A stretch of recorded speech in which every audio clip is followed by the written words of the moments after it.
Hello, chart watchers and Decision Point faithful. Welcome to this Monday, October 12th, 2020 episode of Decision Point. I'm Erin Swenlin, and I'm here with my father, Carl Swenlin, and we are here to get you ready for this week ahead and look at what's going on in the market, among other things. How is it going for you, Dad, today and this weekend? Good weekend? Very good. Very good. Very good. Fine. You're supposed to say fine. Fine. Okay. So, all right. Excellent. Good to hear. Lots going on in the market. Certainly, we've seen quite a rally over the last week. And it'll be interesting. I think a lot of people are going to wonder what our view is on, is this a top? Is this an initiation? What's going on? So I think that's what we'll probably spend a lot of time talking about today. But let's go ahead and look at our agenda. Yes, like I said, we'll talk about the market. I really want to show you the Swenlin Trading Oscillators, and I know that Carl has a chart he wants to share with you. Additionally, we're going to go from there into 2020 Q2 earnings. Carl has an excellent chart that he uses to show us what's going on with the earnings, and it is now updated, so he will talk to that one. Then I'm going to do a sector spotlight on two sectors that I've been noticing some interesting moves in. One would be the financial sector, and of course technology, not that that's a big surprise to anyone that there's strength brewing in the technology sector. But I wanted to look at both of those sectors before I went into the diamond of the week. And actually I will share two, because I shared one on, oh gosh, last week. I did share it in the free trading room this morning, so I'll be sharing that with you, plus a new one that I just found. Speaking of the trading room, we do have a free Decision Point trading room every Monday, 9 a.m. Pacific time, noon Eastern time, for 1 hour. Like I said, it is absolutely free. You can sign up for our email list on decisionpoint.com and you'll get the information on how to join that. But you will also find the links in any of the Decision Point blog articles that are on StockCharts. So regardless, you should be able to get there. We had a great trading room this morning, and I look forward to next week. All right. Well, let's look at what happened to our scoreboards in the last week. Plenty of changes since we talked to you last. And the big ones obviously are all of these short-term buy signals, which have now appeared. So the short-term PMO, obviously those are positive PMO crossovers. That's what's going to give you a buy signal here. The short-term trend model signals are based on 5 and 20-day EMA crossovers. So all of the indexes had 5-day, 20-day positive crossovers, and that's why we got these green arrows showing up here now in the short term. Of course, now that we look at these scoreboards in total, you can see the only red that is left on this is that long-term PMO sell signal for the Dow, and it has been intact, well, since all of 2019 and into 2020. The monthly PMO moves very, very slowly, and the Dow got hit especially hard, and so it really pulled that PMO very far from its signal line, and so that's why we're seeing that on the Dow. The monthly PMO just hasn't managed to get high enough there to cross above its signal line. But all in all, everything's looking pretty good, I have to say, on the indexes scoreboards. Looking at the sector scoreboards, also looking fairly strong. Like I said, we'll take a look at the financials, and I'll explain that sell signal to you. Energy certainly is where we're looking at a lot of weakness right now. Carl and I talked about stocking the energy sector, some of the areas that we are watching in that sector.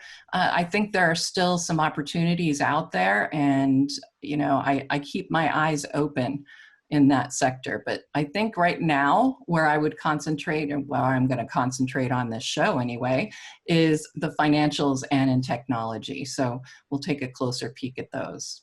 But let's go ahead and get started and look at some charts. Dad, I'm going to pass it immediately to you, if you don't mind, to show your the 5-month candlestick chart we talked about before the show. Okay, I'll take it. I was noticing today we're getting an acceleration on the rising trends. You have this and now less accelerated, and then it's starting to accelerate actually at a faster rate than this was. So I think we're coming to a top. Today was, if you look at the volume, was not very. You would expect more volume behind this move, but as I said earlier, this is an Apple move. It's so heavily weighted in the S&P 500 that this is what's going to happen when you have Apple moving up. Where did I put it? There we go. There's Apple moving up over 6% in one day. And there's all the volume for Apple, but the price weighting has more effect on the major indexes. Absolutely. And we talked about it before the program. We were, a lot of the, supposedly, of course, a lot of the move today was regarding their unveiling of new iPhones, I guess, tomorrow. I don't know. I mean, I could certainly see Apple continuing up tomorrow unless they just have a complete bomb as far as their big event, but I suspect there'll be enough fanfare, so we might get at least another day out of Shall technology. you look at this chart? Well, yes, we're absolutely. On the subject. Climax wise, didn't have any climaxing today, and we had a contraction of new highs. So this move is, as I said, it's kind of concentrated in Apple and a little bit hollow. Market can rise on low volume, so it's not conclusive, but I'm wary of it, that's for sure. Absolutely. Well, and you can even see the readings on the net AD. All of those are trending lower. Yes. Mm-hmm.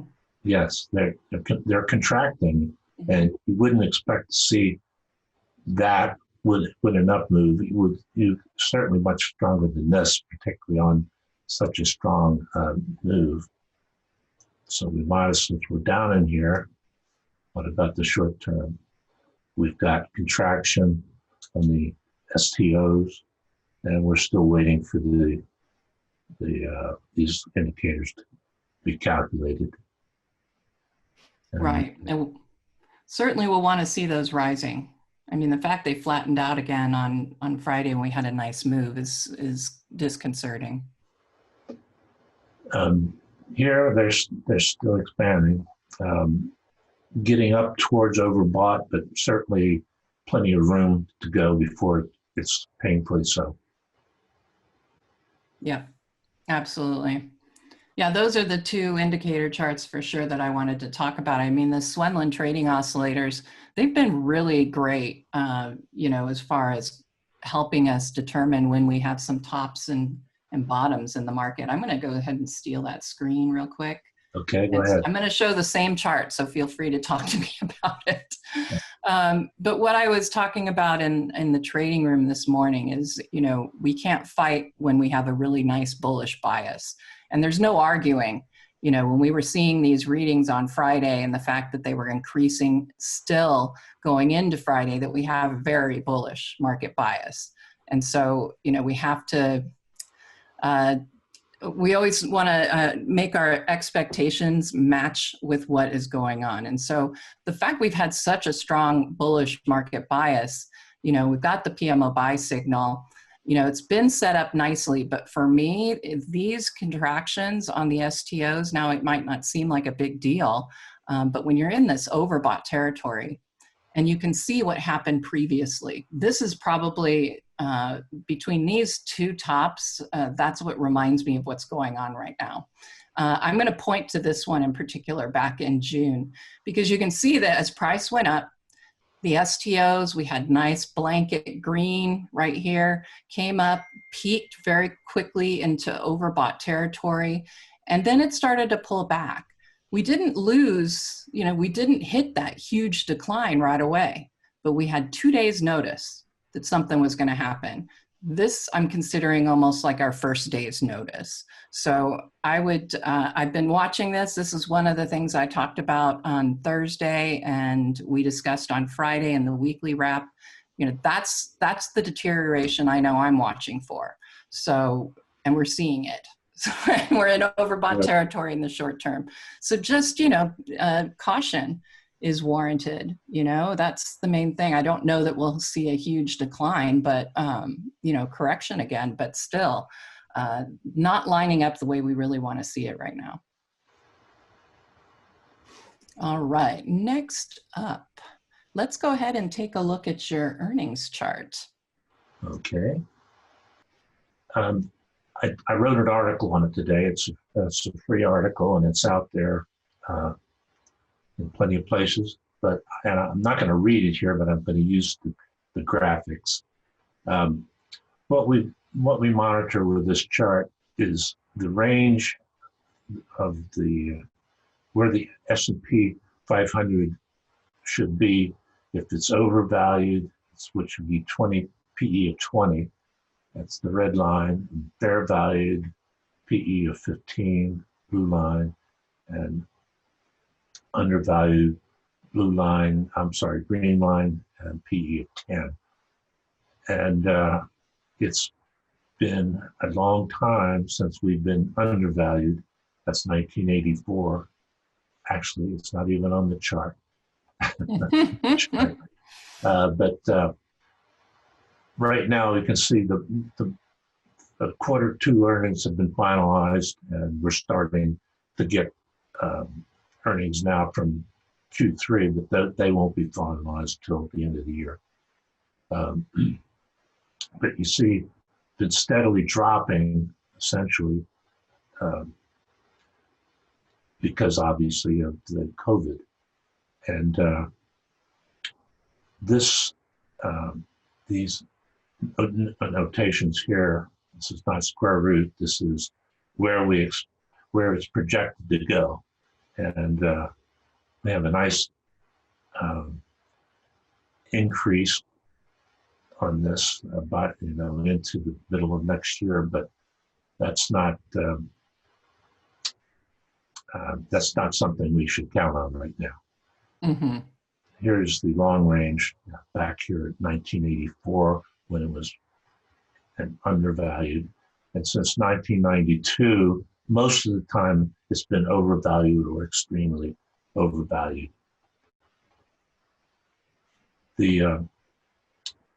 Here's the table showing PE, in this case, the PE based on GAAP earnings, generally accepted accounting principles.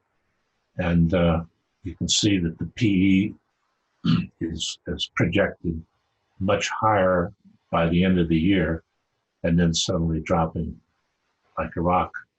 That's kind of guesswork and wishful thinking at this point.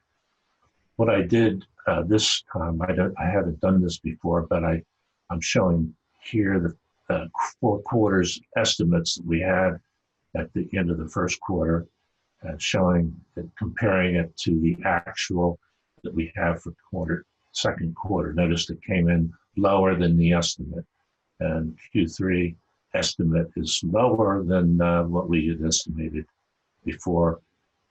And here's really down is Q4.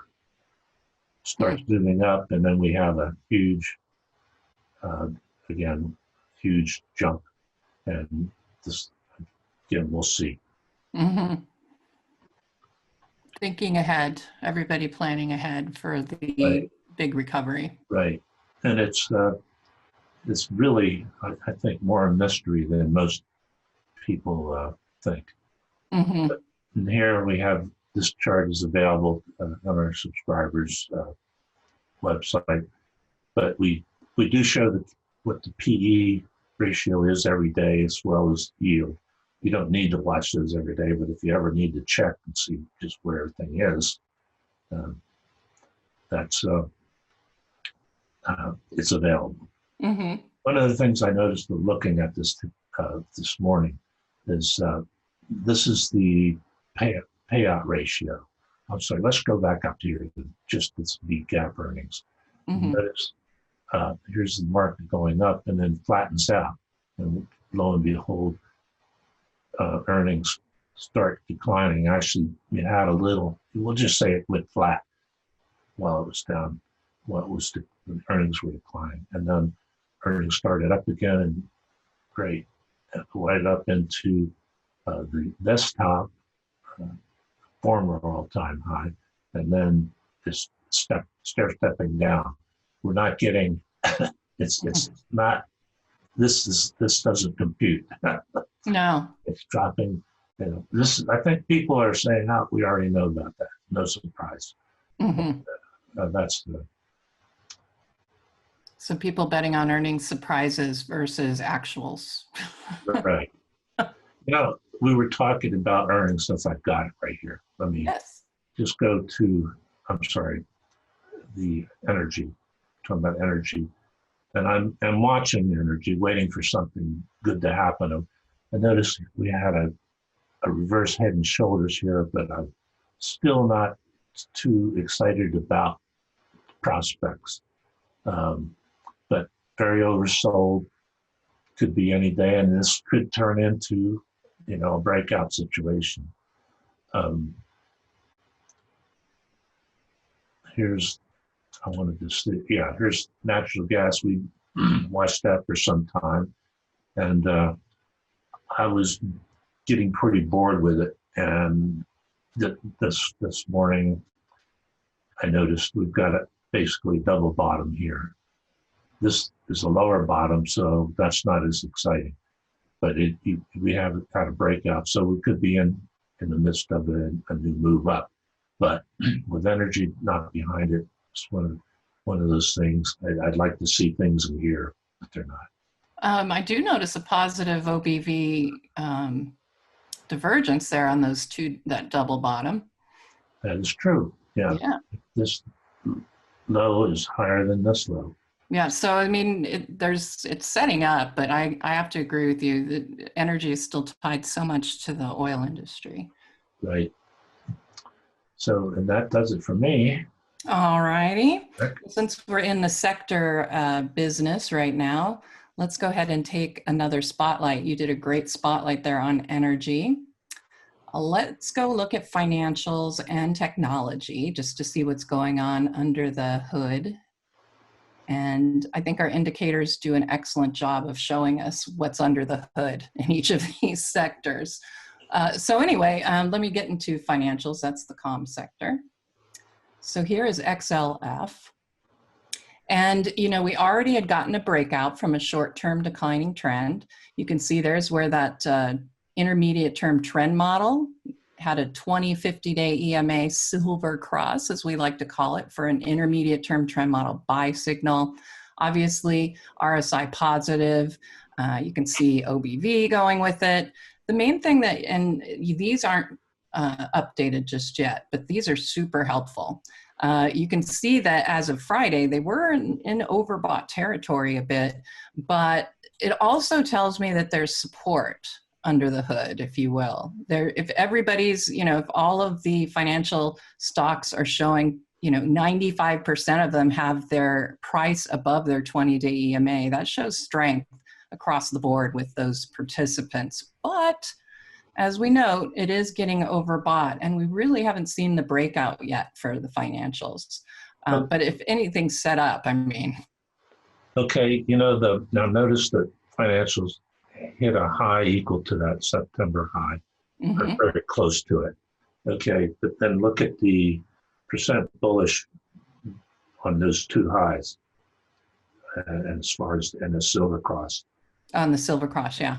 You notice that there's a negative divergence on that. So there's not as much power behind that move on these indicators. And if there was something really good brewing, I would expect to see it in the bullish percent.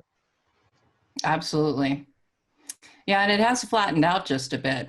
I mean, this is just one of those areas, you know, it's really poised to break out. Everything's starting to set up here, but now we do already have these overbought conditions. So while it is support, of a move to the upside, it does open us as well, because it is overbought, that we need some pullbacks on some of these stocks that are in there. But super nice rally, super nice run going on with the financials currently. And then technology. Of course, this is where we had the corrective move back down to these lows, and we're now starting to pop right out of it. I think you made a great point, though, that just like with the S&P 500, we're starting to see an acceleration into a vertical, a parabolic phenomenon, as we like to call it. So we're getting these vertical rallies, and those are very hard to sustain. So we have to be prepared for a bit of a pullback.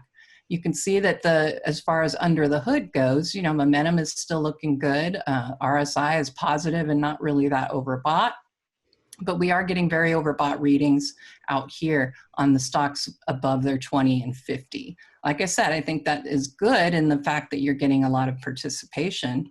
Look at the difference here on the golden cross, though, Dad, from the financials to the technology sector. 75% have a golden cross, meaning 50 above their 200, 75%. But I believe, when we came back here to financials, only a third have 50s above their 200. And we often talk about the bias, bullish bias and bearish bias. And what I've been talking about in my trading rooms and in diamonds is that, if the 50 is below the 200, like we see here, that's a bearish bias. And when you see that many of, when 2/3 of your stocks have a bearish bias, it's going to be a lot harder for them to perform. So excellent point there. Let's see. So let me go ahead and move into diamonds of the week. I'm going to actually call up a financial one called Western Union. People may recognize this one.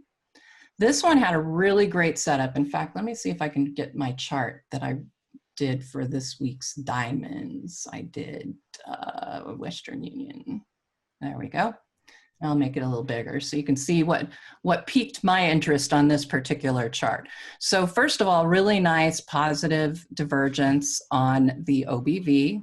It's slightly rising. They're not, they're kind of flat, but in comparison to the decline here, I think that was very positive going into this rally. Double bottom. And of course, there's this falling wedge. I was really liking the breakout here on Friday. This was my diamond of the week. And, for my diamond subscribers, as we finished the week, I really liked this one. And it has pulled back intraday, but it still had a positive close today. And it's holding that 200-day EMA. If we lose that, I'm going to be a little more concerned. But the nice thing is that as far as a stop level goes, not too bad, because it's only about a 6% move downward before you hit major support here in the shorter term. So, first off, maybe watch and make sure it can hold that 200-day EMA and doesn't need to ride all the way back down to the bottom of the wedge that it has formed. And if we get the breakout here from that bullish pattern, executing that double bottom as well, RSI is still positive. You can see that the PMO is looking very nice. So I think the only thing I'd have to complain about is that the StockCharts technical rank could be better. But I will forgive that, especially on a short-term trade. And then the one that I just picked out today, I was running my scans, and I wanted to see if I could find a really nice looking technology stock to present to everybody here for our diamonds of the week.